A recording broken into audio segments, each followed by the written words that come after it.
ശരിക്കും പറഞ്ഞാൽ നമ്മളിപ്പോൾ ഫുൾ കൺഫ്യൂഷനാണ്.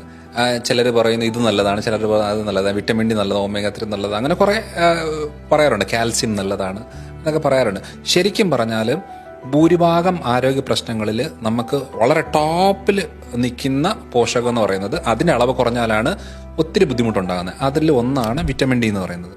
രണ്ടാമത്തത്, അതായത് വിറ്റമിൻ ഡിയുടെ തൊട്ട് താഴെ നിൽക്കുന്നതും പക്ഷെ വളരെ ഇമ്പോർട്ടൻ്റ് ആയിട്ടുള്ളൊരു പോഷകം എന്ന് പറയുന്നത്, മിനറൽ എന്ന് പറയുന്നത് അയനാണ്, ഇരുമ്പ് സത്ത് എന്ന് പറയും. ഈ ഇരുമ്പ് സത്ത് കുറഞ്ഞാൽ തന്നെ ഒത്തിരി പ്രശ്നം ഉണ്ടാകും.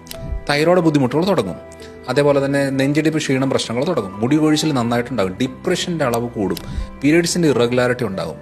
അങ്ങനെയുള്ള ആളുകൾ സ്റ്റെപ്പ് കയറുമ്പോഴത്തേനും നെഞ്ചിടിപ്പ് തുടങ്ങും, ശ്വാസം മുട്ടലുണ്ടാകും, കുറച്ച് നടക്കുമ്പോഴത്തേനും ക്ഷീണം വരും. ഇതെല്ലാം ഉണ്ടാകുന്ന അയൺ കണ്ടന്റ് കുറയുന്നതുകൊണ്ടാണ്. അപ്പം അതുകൊണ്ട് ആദ്യം ഇമ്പോർട്ടൻ്റ് ആയിട്ട് വേണ്ടത് വിറ്റമിൻ ഡി ആണ്. രണ്ടാമത് വേണ്ടത് അയനാണ്. ഈ അയൻ എപ്പോഴും 60% എബോവ് ആയിട്ട് മെയിൻറ്റെയിൻ ചെയ്യേണ്ടതാണ്. മൂന്നാമത്തെ വളരെ ഇമ്പോർട്ടൻ്റ് ആയിട്ടുള്ളൊരു പോഷകം എന്ന് പറയുന്നത് ഒമേഗ 3 ആണ്. ഇതൊക്കെ നമ്മൾ ലൈഫ് ലോങ് ആവശ്യമുള്ള സാധനമാണ്. അത് കറക്റ്റായിട്ട് അതിനനുസരിച്ച് ചെയ്താലേ മെച്ചമുള്ളൂ. ഇനി ഈ വിറ്റാമിൻ ഡി ശരീരത്തിൽ പ്രോപ്പറായിട്ട് ഉപയോഗിക്കണമെന്നുണ്ടെങ്കിൽ മഗ്നീഷ്യം എന്ന് പറയുന്നൊരു പോഷകം വേണം. ഈ മഗ്നീഷ്യം എന്ന് പറയുന്നത് നമ്മളിപ്പം നമ്മുടെ ക്ലിനിക്കുകളിൽ മഗ്നീഷ്യം സിട്രേറ്റ് ഒക്കെ കൊടുക്കാറുള്ളതാണ്. മഗ്നീഷ്യവും വിറ്റമിൻ ഡിയും എടുത്തിട്ട് അവർ കാൽസ്യം ആയിട്ടുള്ള ഫുഡോ അല്ലെങ്കിൽ സപ്ലിമെൻറ്റോ അല്ലെങ്കിൽ മെഡിസിനോ എടുക്കുവാണെങ്കിൽ നല്ലത്.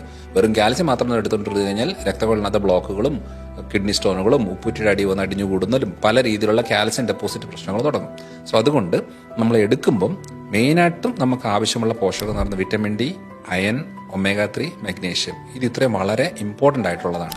ഇത് നമ്മൾ മാനേജ് ചെയ്ത് പോയാൽ തന്നെ 80% പ്രശ്നവും നമുക്ക് ഹാൻഡിൽ ചെയ്യാൻ പറ്റും. ഇല്ലെങ്കിൽ റിപ്പീറ്റഡ് ആയിട്ട് ബുദ്ധിമുട്ടുകൾ വന്നു.